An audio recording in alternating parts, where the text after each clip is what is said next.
டேய், அழாதீங்கடே. தெய்வம் கோயில விட்டு நம்ம கூட வாழ வருதுடே. பண்டிகையை கொண்டாடுங்கடே.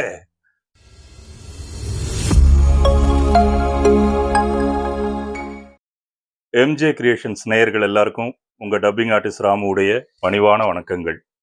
பாகுபலி எபிக், அதாவது பார்ட் 1 பார்ட் 2 ரெண்டுத்தையும் சேர்த்து எபிக்னு ரிலீஸ் பண்ணியிருக்காங்க.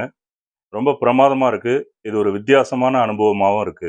பார்ட் 2ல ஒர்க் பண்ணக்கூடிய ஒரு வாய்ப்பு பாக்கியம் எனக்கு கிடைச்சது. அதுல திரு மதுசூதனன் அவர்களுக்கு பேசினேன். அது மட்டும் இல்லாம இவர் பிரபாஸ் வந்து அரண்மனையிலிருந்து வெளியே வரும்போது சொல்லுவார் இல்லைங்களா, தெய்வம் கோயிலை விட்டு நம்ம கூட வாழ வருதுடு, பண்டிகையை கொண்டாடுங்கட. அது நான் பேசின அந்த வாய்ப்பு எனக்கு கிடைச்சது.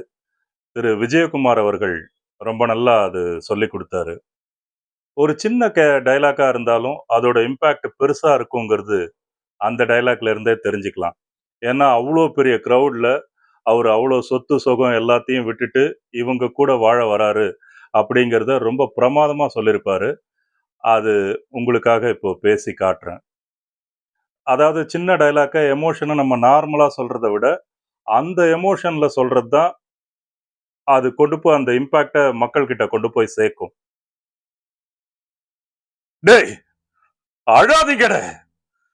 தெய்வம் கோயிலை விட்டு நம்ம கூட வாழ வருதுடே. பண்டிகையை கொண்டாடுங்கடே அப்படின்னு பேசும்போது ரொம்ப பிரமாதமா இருக்கும். தியேட்டர்ல ரொம்ப அப்படியே ஒரு காமா எல்லாருமே அதை ஃபீல் பண்ணுவாங்க. ரொம்ப நல்லா இருந்தது. ரொம்ப நல்ல அனுபவமா இருந்தது. மதுசூதனன் அவரு யாருன்னா, அதுல ஒரு அமைச்சரா வருவாரு.